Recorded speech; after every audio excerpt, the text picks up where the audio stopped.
servo, quero pedir perdão pelas minhas falhas, pelos meus pecados, pelas minhas transgressões, Senhor. Para que as minhas intercessões pelo teu servo possam subir como incenso de aroma suave às suas narinas. Senhor, eu quero apresentar o teu servo nesta noite. Teu servo, Pai, que está aqui, Senhor, para ministrar a sua palavra mais uma vez. E sabemos, Pai, que a sua palavra ela se renova a cada dia. E que os nossos ouvidos estejam atentos, meu Pai, a ouvir a sua voz através da palavra do teu servo. Senhor, usa ele, meu Senhor, de uma forma sobrenatural. E que não só nós que estamos aqui no templo possamos receber de ti, mas todo aquele, meu Senhor, que estiver atento à tua voz, possa receber do Senhor através das suas escrituras. Pai, é isso que eu te peço em nome de Jesus. Amém.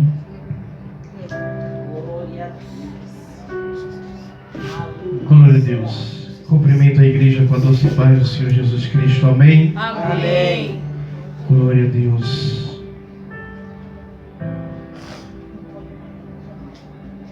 Eu estava ali dentro, eu estava perguntando a Deus, Senhor, que sensação é essa? Uma vontade de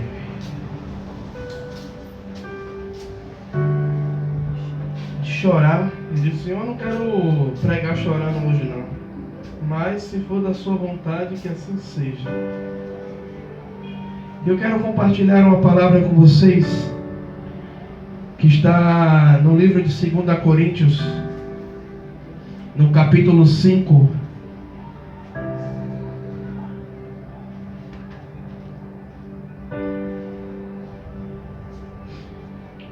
O Senhor me dera o versículo 7, mas iremos ler do versículo 1. 2 Coríntios capítulo 5, a partir do verso de número 1.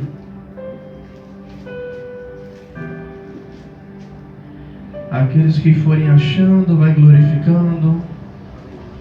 Aqueles que não acharam, peça por favor, pastor, me espere.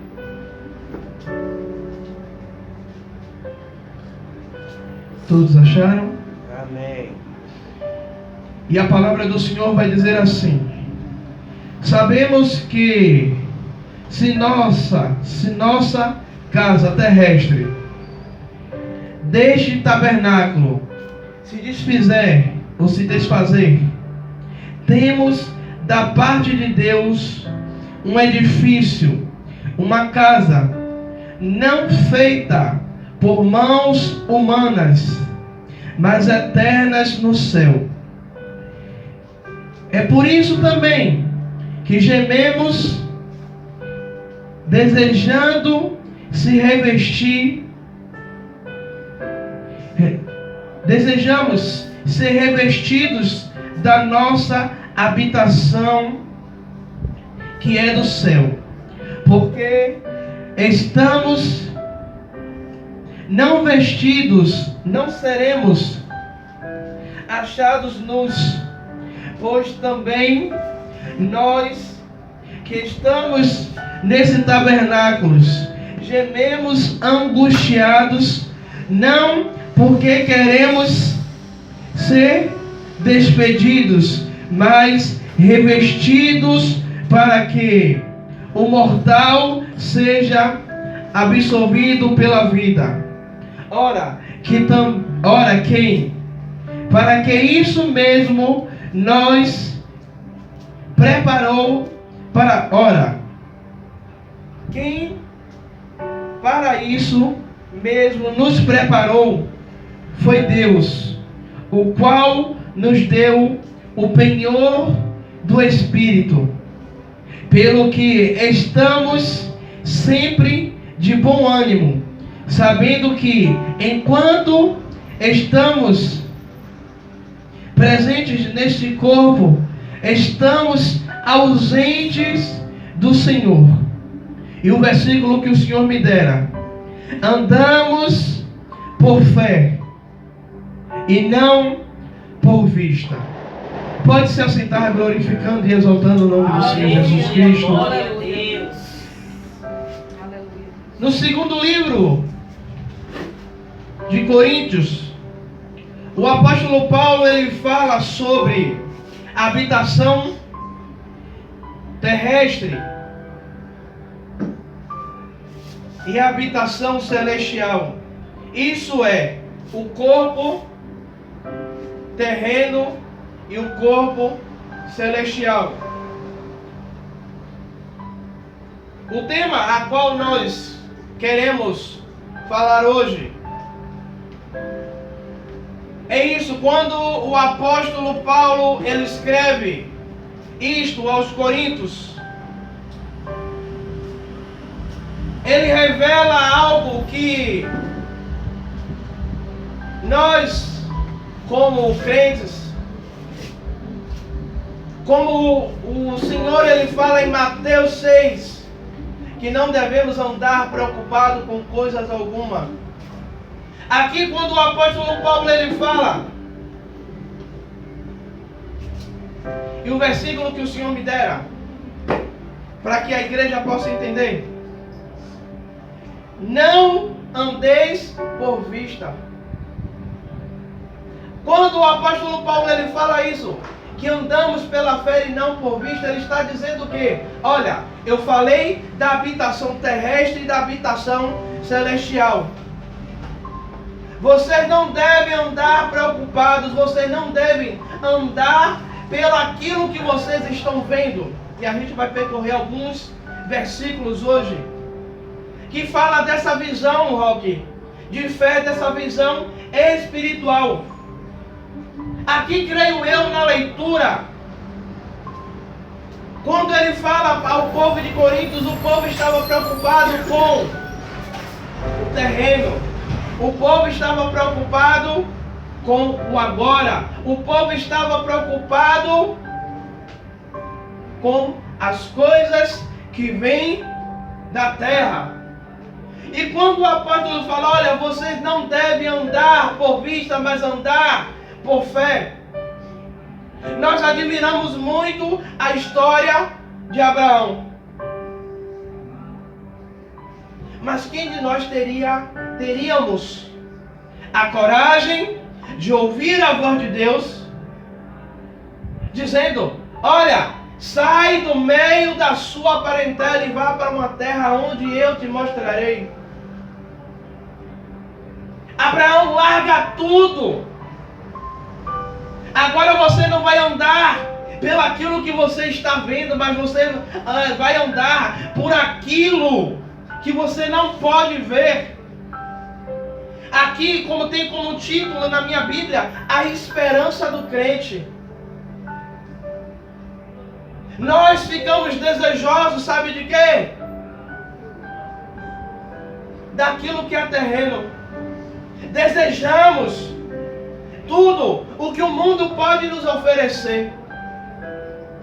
Mas tem uma coisa que a gente tem riscado da nossa lista de desejos, que é a habitação celestial. Quando o apóstolo Paulo ele diz, olha, ainda que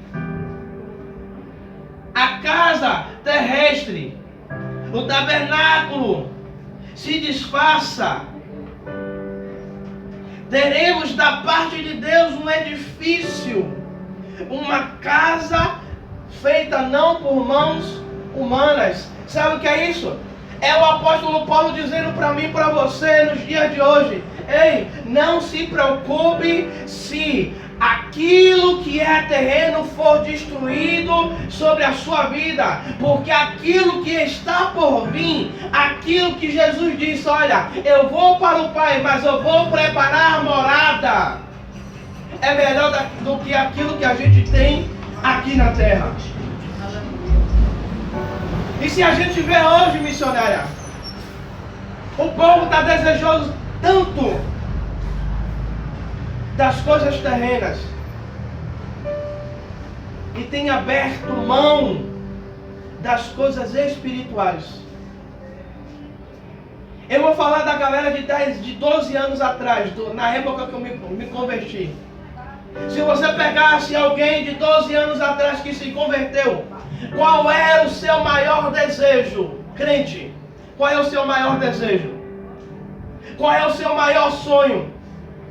Qual é aquilo que você tanto almeja? Essa galera de 10 anos, de 12 anos para trás. O que é, missionária? Que essa galera tanto desejava quando se convertia. Batismo com o Espírito Santo, os dons de interpretação de línguas, dom da fé, dom de profecia, dom a qual Deus me deu, que é o dom da palavra. Era esse o desejo do crente. Era esse o desejo do crente de quê? De poder estar, Roque, no maior evento a qual a Globo não coloca nas suas vinhetas, aonde a internet não fala, o maior evento que eu e você devemos esperar, que é a vinda do nosso Senhor. E uma coisa que eu digo, sempre eu que desejava até o quê? É uma coisa que eu tenho conversado com a missionária Rosana. Eu tenho um desejo de poder ter uma casa para poder botar a minha família dentro e não me preocupar com aluguel. Eu tenho essa preocupação como um pai de família. Mas ainda, Roque, que Deus não me dê a casa, ainda que eu viva a minha vida toda pagando aluguel, mas o que me motiva, a esperança minha, é que eles podem até não ter a casa terrena, mas a minha esperança é que lá na glória, a casa celestial da minha família está preparada. Aleluia, Deus. Aqui, quando o apóstolo Paulo ele fala, olha, não se preocupem se a moradia de vocês forem destruída. Não se preocupem se tudo o que vocês tiverem na terra forem perdidos. O que você não pode perder é a esperança de você poder entrar no céu, porque todos vão entrar. Pastor, todos vão entrar? Vão. No dia do julgamento, todos estarão lá acima. Agora, uma parte será direcionada lá para o Zé do Garfo, para acompanhar ele. E outros ouvirão do Senhor: vinde a mim, benditos de meu Pai. Igreja, qual é a sua esperança? Não estou aqui hoje, sabe, querendo pregar palavra de conserto, mas é uma consciência para mim e para você. Qual é a nossa esperança? Muitas vezes a nossa esperança é que o governo melhore. A nossa esperança é que o salário aumente. O botijão de gás ele venha a baixar. E eu sinto muito a dizer à igreja, nós não veremos melhora. Pastor, por que o Senhor está dizendo isso, que nós não veremos melhora? Para que a Bíblia ela possa se cumprir de ponta a ponta. Que chegarão dias, ainda não é dias difíceis, mas chegará dias difíceis para toda a população. Mas a nossa esperança tem que estar nele. Não temos. Se eu perguntar à igreja o que é fé, vocês vão me falar Hebreus 11:1. Pastor, a fé é o firme fundamento das coisas que não se veem, mas da que se esperam. Mas estamos andando igual a Tomé. Nós só cremos se nós vemos. Nós só acreditamos se materializar. Nós só acreditamos se Deus fizer acontecer. Aí passamos a acreditar, passamos a dar valor, passamos a dar crédito. Igreja, temos que andar independente. Que eu e você não veja o milagre, não veja o sobrenatural, não veja o mover das águas, não veja a mão de Deus se movimentar sobre a minha e a sua vida. Mas o que devemos permanecer é na fé e na esperança, porque a própria palavra vai dizer que sem fé é impossível agradar a Deus. Ei, você pode louvar bem, pode pregar bem, pode dar o maior dízimo na igreja, pode fazer tudo, pode plantar bananeira dentro da igreja, mas se você não tiver fé, se você não acreditar, não depositar a sua confiança em Deus, nada vale o que você tem, nada vale o que eu e você deseja. Igreja, precisamos, pedir a Deus o dom da fé, para que nele você possamos acreditar mais, para que eu e você possamos aprender a depender de Deus, que eu e você possamos aprender a depender somente da vontade de Deus. E Abraão, ele ouve a voz de Deus, e ele sai da terra de seu pai, ele pega tudo que é seu, ele pega a sua esposa, ele pega o seu sobrinho Ló, e ele sai, e ele vai, sem saber para onde ir. Simplesmente, Abraão ouve a voz de Deus, e ele sai.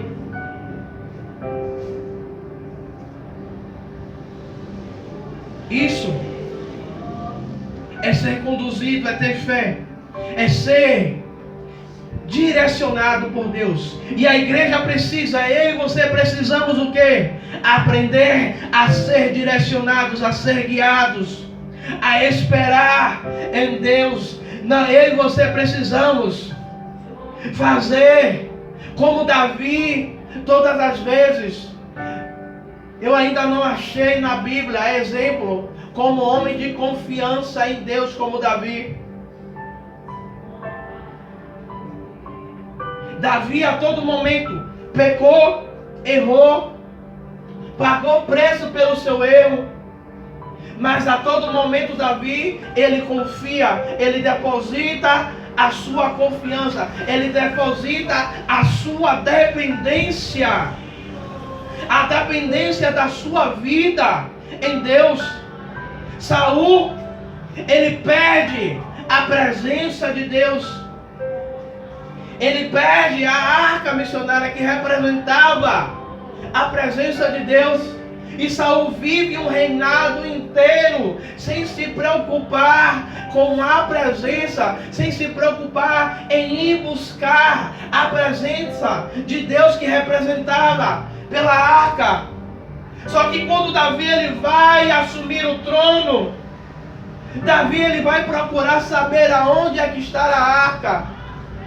E Davi coloca no coração dele: eu não posso começar o meu reinado, isso é conjectura do pastor Tiago, sem a presença de Deus. Estou entendendo, Deus. Faz carros novos e vamos buscar a presença de Deus. Davi ele sobe. Só que aí, no meio do caminho, voltando, acontece aquele fato de Uzá morrer e a casa de Obed-Edom ser abençoada.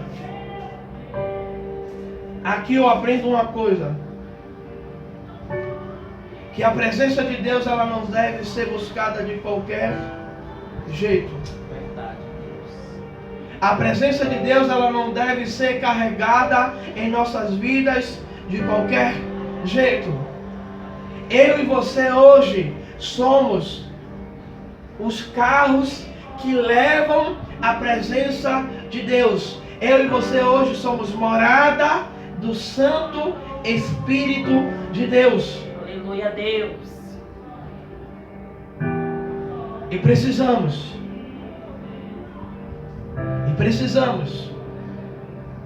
a todo tempo não termos pessoas como amuleto para nos direcionar, mas temos que ter a sensibilidade de ser direcionados pelo Espírito Santo de Deus. Por isso devemos viver pela fé. Os nossos olhos devem ser postos em Deus. Salmo 121, Davi ele vai dizer: eleva os olhos para os montes. Por que Davi ele diz isso, missionária? Porque nos montes haviam altares colocados a deuses estranhos. Pastor Davi estava perguntando aos deuses? Não. Ele estava fazendo um comparativo. Olha, eleva os olhos para o monte, de onde virá o meu socorro? Davi estava dizendo: ei, eu levanto os meus olhos, mas de nenhum desses montes pode vir o meu socorro. Nenhum dos montes pode vir daquilo que eu estou precisando. Mas o meu socorro, a minha segurança, vem do Senhor que fez os céus e a terra. Glória a Deus. Davi estava dizendo: ei, nenhum desses, ninguém pode trazer aquilo que eu estou precisando. Igreja, eu estou dizendo que a igreja, ela precisa aprender a ser dependente de Deus. A igreja precisa se movimentar pela presença de Deus. Hoje o que movimenta a igreja talvez seja um batuque. Eu gosto do batuque, a missionária também, a evangelista também. Eu creio que todo mundo gosta do mover, do rodar, do pular. Mas isso não deve ser regra de vida para mim e para você. Porque não adianta nós passarmos um culto inteiro rodando, cai na maca, levanta, cai de novo, e quando voltar para casa, voltar vazio do mesmo jeito.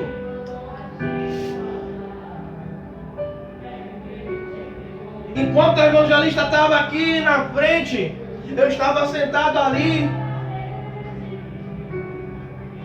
e a minha vontade era verdadeiramente de entrar nesse altar, de subir nesse altar chorando. Porque entramos no culto, queremos ver Deus falar conosco, mas verdadeiramente não convidamos a presença do Espírito Santo. E eu estava conversando com um pastor que eu chamo de meu pai na fé, pastor Emerson, está no Rio de Janeiro. E quando eu falei com ele, ele disse: meu pai, eu lembrei de uma coisa que na minha caminhada, nos lugares onde eu ia com o Senhor, eu me lembro quando o Senhor dizia: meu amigo Espírito Santo, bom dia Espírito Santo, o que vamos fazer hoje? Seja bem-vindo, Espírito Santo. Todas as vezes a missionária Rosana via, ele ia muito lá em casa. Todas as vezes que o pastor Emerson ele ia orar, ele dizia: amigo Espírito Santo, tu és bem-vindo. Ele estava dizendo: Espírito Santo, a tua presença é bem-vinda. Nós precisamos da tua presença. A igreja, ela precisa ser guiada pela fé. Não é ser guiada pelo entusiasmo. Não é ser guiada pelo eu acho. Eu acho que vai dar certo. Eu acho que pode acontecer. A minha vida e a sua vida, os nossos olhos espirituais têm que estar apontados para Deus.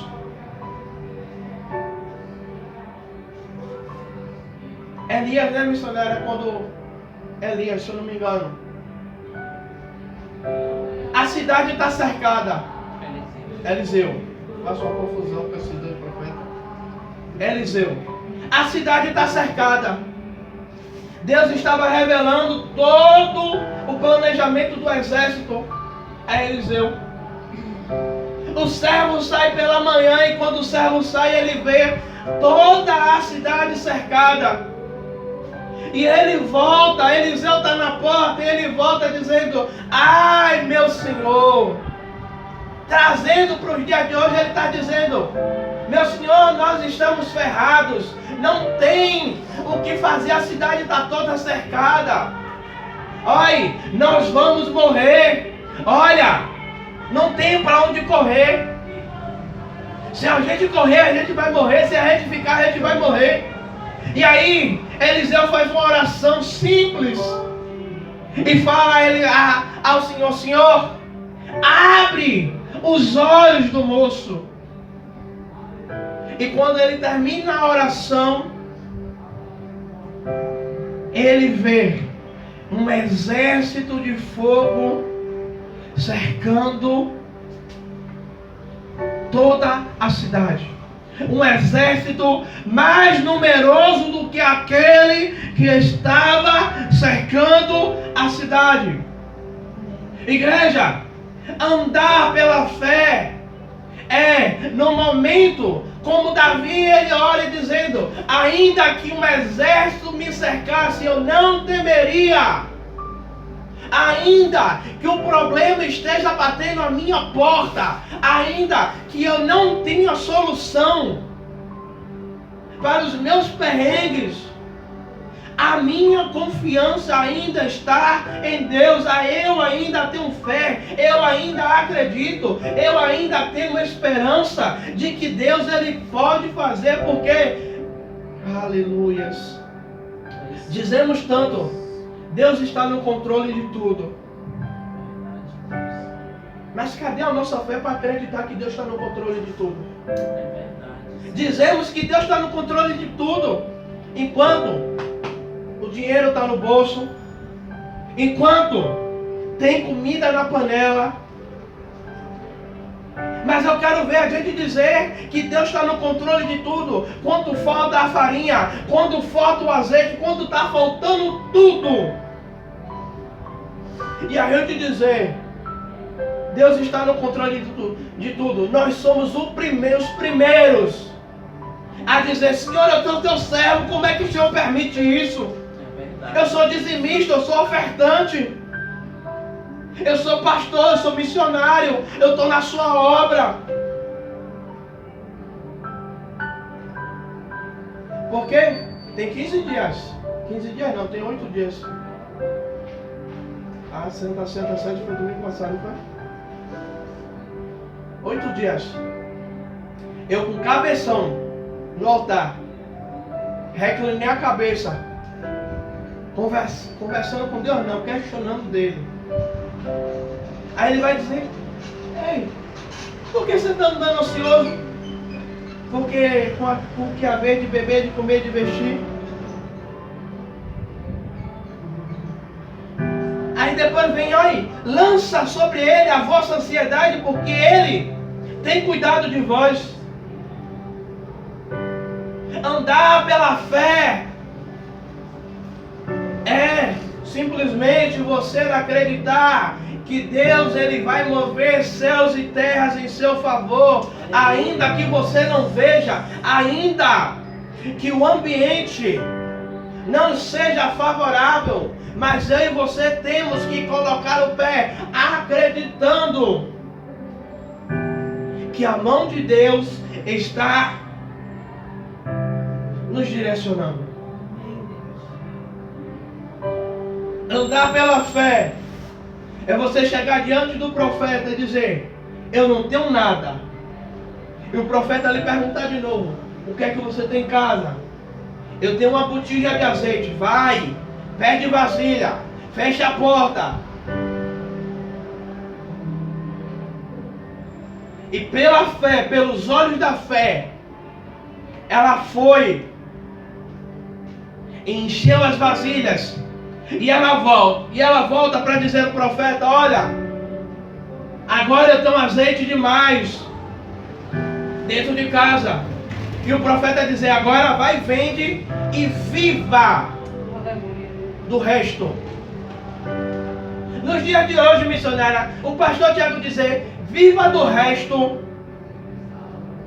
Aí muitos vão olhar: pastor miserável, como é que eu vou viver de resto? Eu sou cachorro para viver de resto? Mas o viver do resto que o profeta disse a ela, sabe o que é isso? Olha, enquanto você viver, enquanto os seus filhos estiverem debaixo da sua asa, não vai faltar mantimento dentro de sua casa. Aleluia, Deus. Você perdeu de dar um glória. Enquanto a promessa estiver sobre a sua vida, não vai faltar provisão de Deus sobre a sua casa, sobre a sua despensa, sobre o seu trabalho, sobre a vida dos seus familiares. Não vai faltar provisão de Deus sobre a sua casa, em nome de Jesus. Em nome de Jesus, vai tomar posse dessa palavra.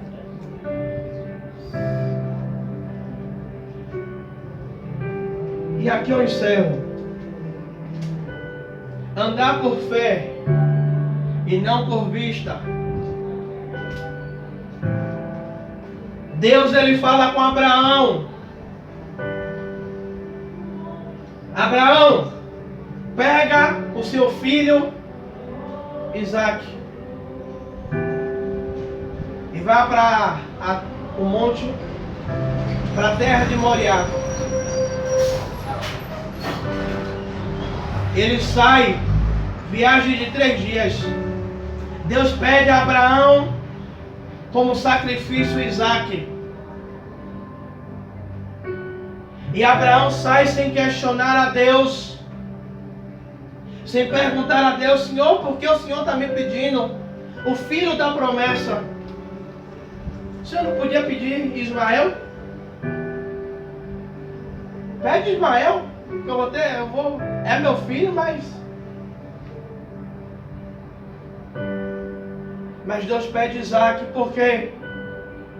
Porque Isaque era a esperança que Abraão tinha quando Deus fez a promessa. E Abraão sobe, e na subida Isaque faz uma pergunta: meu pai, nós estamos com o cutelo, nós estamos com fogo, nós estamos com a lenha, mas cadê o cordeiro? E Abraão responde para Isaque: Deus proverá para si o cordeiro.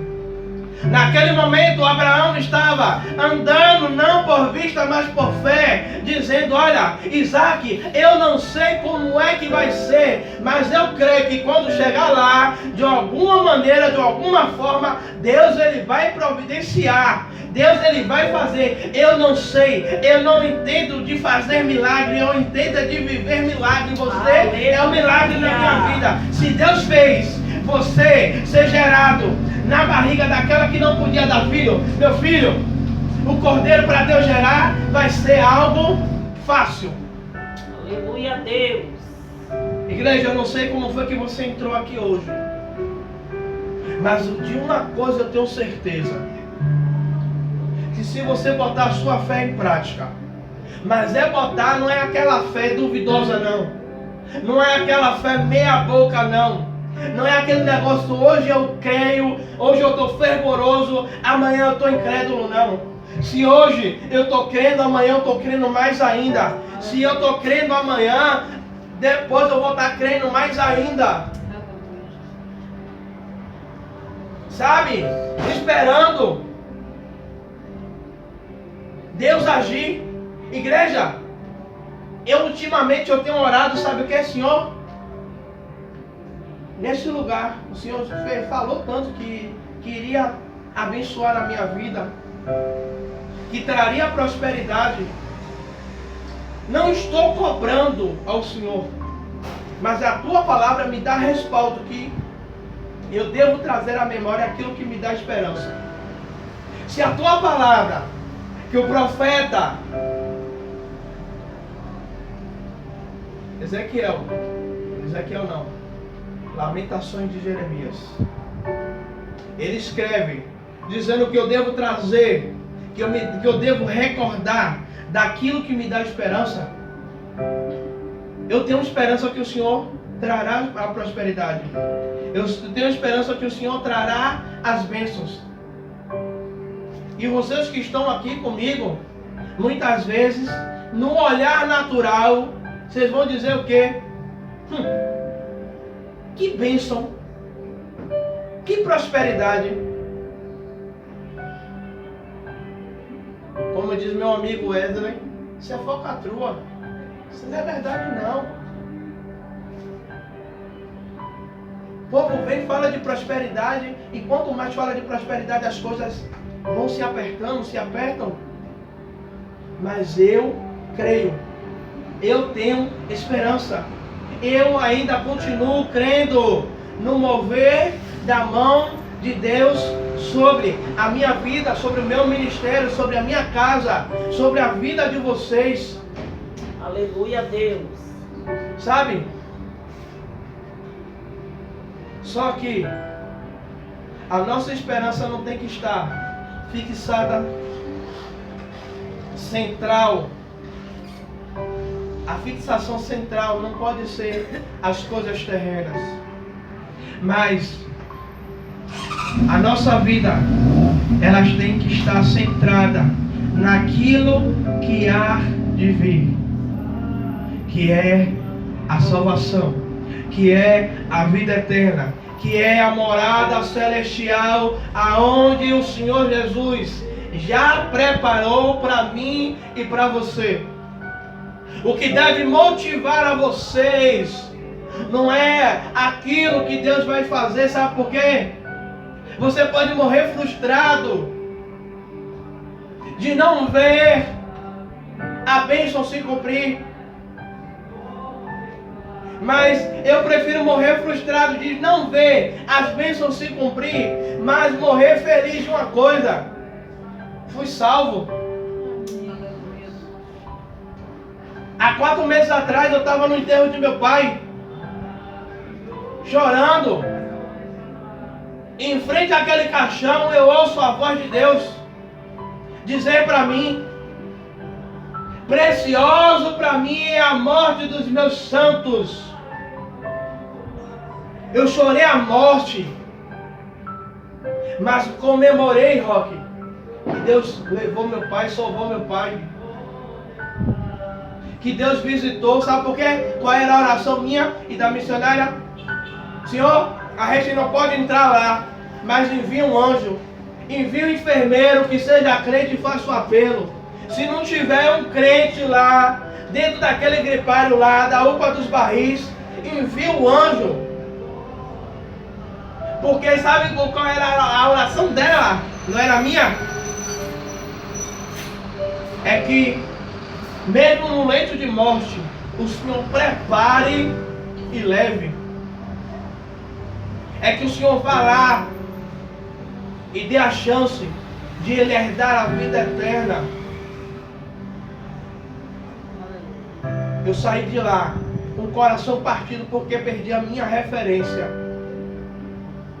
Mas em meio à dor existia uma alegria de ouvir a voz de Deus, que é inconfundível, para me dizer: você está chorando pela matéria que morreu e vai ser queimada, mas o Espírito eu recolhi para mim. Aleluia. Está nas minhas mãos. Glória. Você chora pelo que está sendo enterrado, mas a salvação eu entreguei a Ele e eu dei. Igreja, vamos viver pela fé, a fé em Deus. Para de botar os olhos no problema. e coloca os olhos nele, coloca a sua fé nele. Falar em Hebreus 11, a fé é o firme fundamento das coisas que não se vê, mas das que se esperam é fácil. Mas ficamos igual os discípulos quando vê a água entrando no barco, ainda que Jesus estivesse no barco. Temos a mesma petulância de chegar igual a eles. Senhor, o Senhor não se compadece? O Senhor não está vendo o que eu estou perecendo? O Senhor não está vendo o que eu estou passando? Se fizermos isto, a nossa vida será uma vida dirigida pela vontade de Deus. E estaremos prontos para triunfar com Cristo Jesus. Se nós colocarmos a nossa vida, se a nossa vida for direcionada, guiada pelo Espírito Santo, na vontade e no querer de Deus, por mais difícil que seja, nós teremos vitória, nós seremos triunfantes.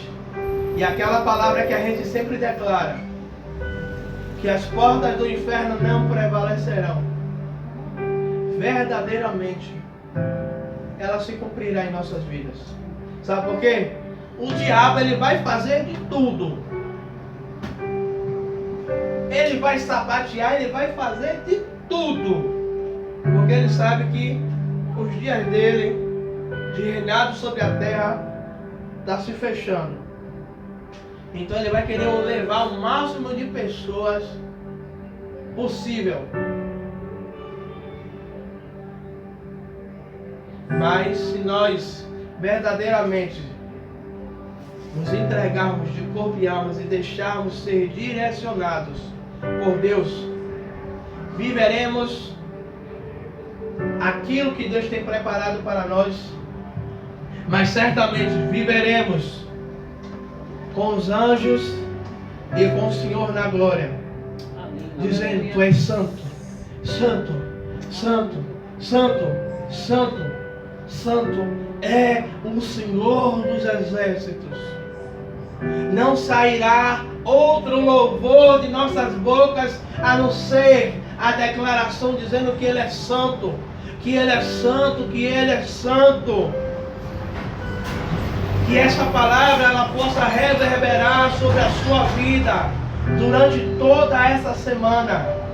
Porque aqui eu não estou vendendo um evangelho dizendo que essa semana vai ser semana só de vitória, só de bênção. Vai ter vitória, vai ter bênção, sim. Mas virá também as lutas, virá também as provações, virá também as afrontas. Mas se você permitir ser direcionado, ser guiado, eu tenho certeza que no final da semana você vai poder dizer: foi difícil, mas como aquele louvor que diz: vai valer a pena. Você vai poder dizer: valeu a pena sofrer e chorar, valeu a pena suportar tudo, mas obtive a vitória, obtive a cura, o milagre, obtive tudo aquilo que eu desejei e que eu esperei em Cristo Jesus. Amém? E até aqui nos ajudou o Senhor, e as palmas louvem e exaltem o Senhor.